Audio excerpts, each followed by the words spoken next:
Somewhere in a warm living room, right now, there's a cat asleep on a couch. Curled up, harmless. 12 hours of sleep a day. Fed twice, cleaned up after, spoken to in a voice reserved for infants. It looks like the most domesticated, least threatening animal on the planet. It isn't.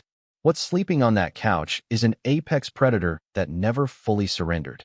A biological Trojan horse that didn't ask permission to enter human civilization. It simply walked in, made itself useful, and never left.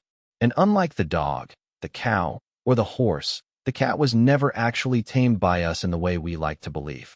Here's the claim this video is going to make, and by the end of it, you'll understand exactly why it's true. This animal single-handedly protected the food supply that let the first cities survive. It was worshipped as a literal god, with a legal penalty for harming one that was worse than death. It was later blamed, quite literally, for helping spread one of the deadliest plagues in human history. And today, it commands more attention on the internet than almost any other subject on Earth, using a set of biological tricks that scientists are only beginning to fully understand. By the end of this video, you will realize you don't own your cat. You are merely living in its world, and you have been for the last 10,000 years. To understand how the cat conquered us, you have to go back to a much smaller, much fiercer animal, the Near Eastern wildcat, Felis sylvestris libica.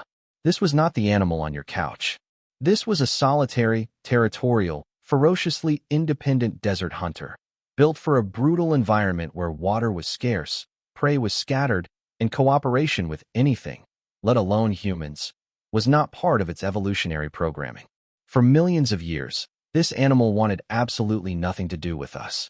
Then, around 10,000 years ago, in the region we now call the Fertile Crescent, humans did something that would change the fate of this animal forever. They started farming. And farming meant something entirely new in the history of the world: surplus. Piles of stored grain, sitting in one place, all year round. Grain piles meant rodents. And rodents, in the kind of numbers a stored grain surplus attracts, meant something else entirely: an all-you-can-eat buffet for a hungry desert predator. Here's where the story gets strange. Most domestication stories, dogs, cattle, horses, involve humans actively capturing and breeding wild animals for their own benefit. The cat story is almost the exact opposite. Genetic and archaeological evidence increasingly supports a theory that should unsettle you. The cat domesticated itself. Wildcats began drifting into the orbit of the earliest human settlements not because we invited them in, but because we had built something worth invading: a concentrated, reliable rodent population that no wild predator could resist. The boldest, least fearful cats, the ones most tolerant of being near humans, got the best access to this new food source, outcompeted the shyer ones, and passed that boldness down, generation by generation, without a single human ever deciding to tame anything. Natural selection did the work for us. And once that partnership existed, even an accidental, uninvited one, its value became impossible to ignore. Because the earliest cities of Mesopotamia, the first city-states in recorded human history, were built on a single fragile foundation: stored grain. Grain that fed the population between harvests. Grain that could be taxed, traded, and turned into the earliest forms of currency and bureaucracy. Grain that, if left unprotected, could be devoured by rodent infestations capable of collapsing an entire settlement's food security in a single season. The cat became, quietly and without ceremony, the invisible foundation of the city-state, an unpaid, unrecruited security force standing between early human civilization and starvation. But protecting the grain was just the beginning, because soon, the humans who depended on this animal would stop treating it merely as a useful hunter in the shadows, and start treating it as something else entirely, something with a penalty for harming it far worse than death itself. Nowhere did the cat's rise happen faster, or go further, than in ancient Egypt. By around 3,000 years ago, Egypt had taken an animal that started its relationship with humanity as pest control and elevated it into the single most revered creature in the entire civilization. This is the same pattern we've seen before with other obsessions throughout history: a slow transition from sacred ritual to global obsession. Except here, The ritual side of that equation reached a level of devotion almost impossible to overstate.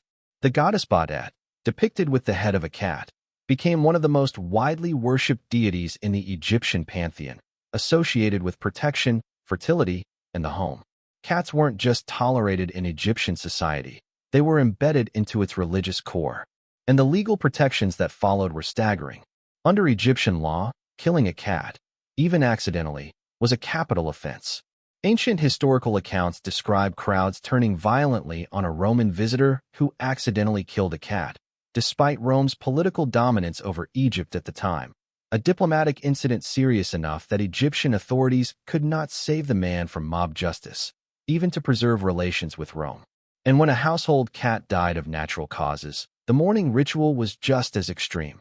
Family members would shave off their eyebrows as a public, visible sign of grief, and the cat's body was often mummified with the same care given to human remains, wrapped in linen, sometimes buried with tiny mummified mice, so the animal would have a meal to enjoy in the afterlife. This wasn't sentimentality. This was state religion, and it would eventually become one of Egypt's greatest vulnerabilities. In 525 BCE, at the Battle of Pelusium, the Persian king Cambyses II is said to have exploited Egypt's cat worship in one of the most audacious psychological warfare tactics in ancient military history. According to ancient accounts, Persian soldiers painted images of cats on their shields, and some accounts even describe live cats and other sacred animals being released or carried at the front of the advancing Persian lines. Egyptian soldiers, faced with the horrifying prospect of harming a sacred animal and facing the religious and social consequences, allegedly hesitated to fight back with full force. Egypt lost the battle, and shortly after, lost control of the country to Persian conquest. A civilization's spiritual devotion to a small predator had become, quite literally, a military weakness exploitable on the battlefield. But the higher this animal rose, the harder it was destined to fall. Because in a few centuries, in a different part of the world entirely, the gods of the Nile would undergo one of the most dramatic reputation collapses of any animal in recorded history, rebranded not as protectors, but as demons of the Dark Ages. By the medieval period in Europe, the cat's divine status hadn't just faded, it had violently inverted. Under the influence of church authorities and shifting superstition, cats, particularly black cats, became associated with witchcraft, heresy, and the devil himself.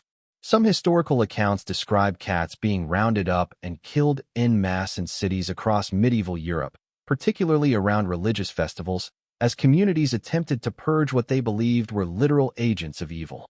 Here's where the story turns genuinely catastrophic.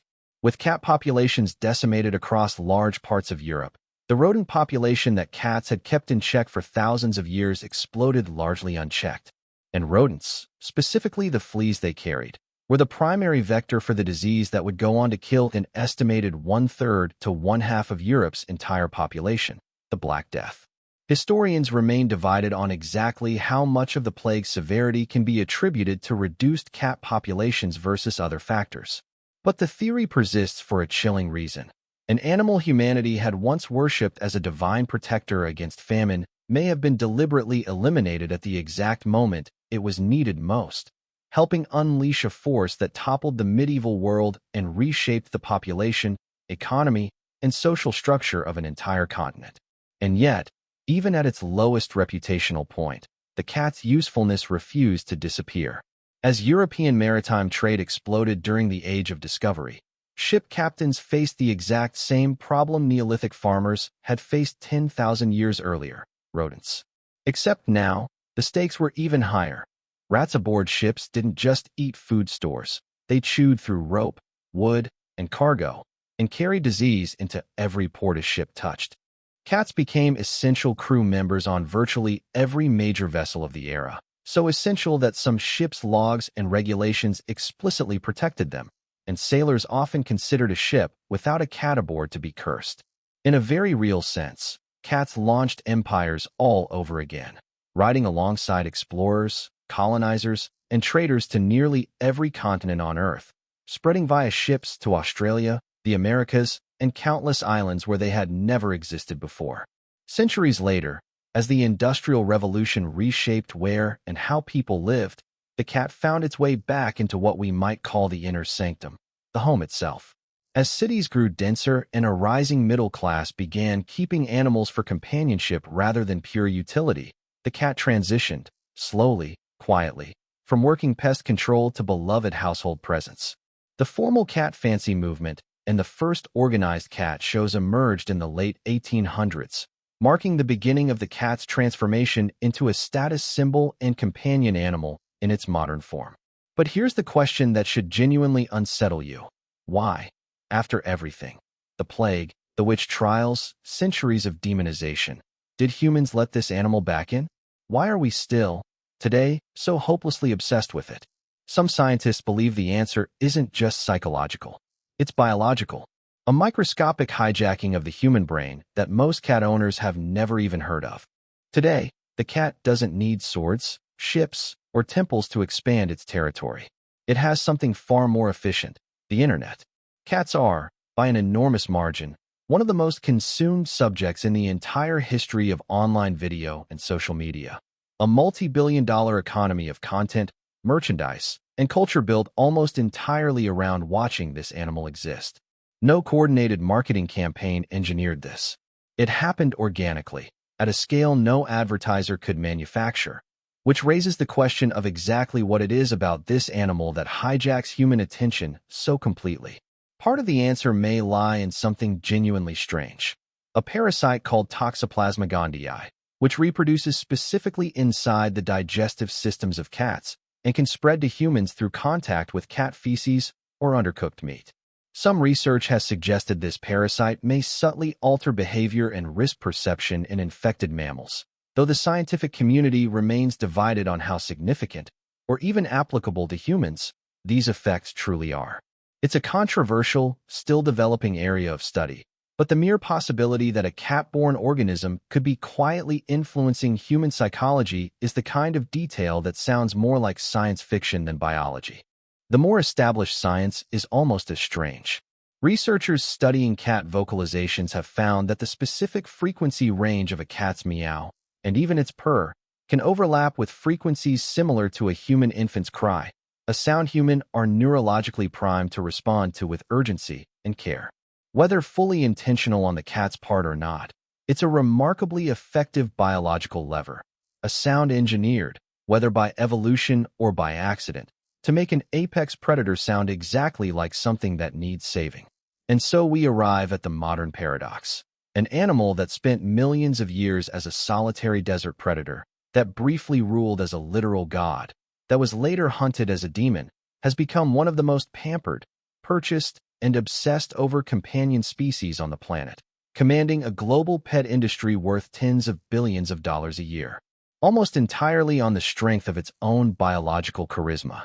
So here we are, back where we started.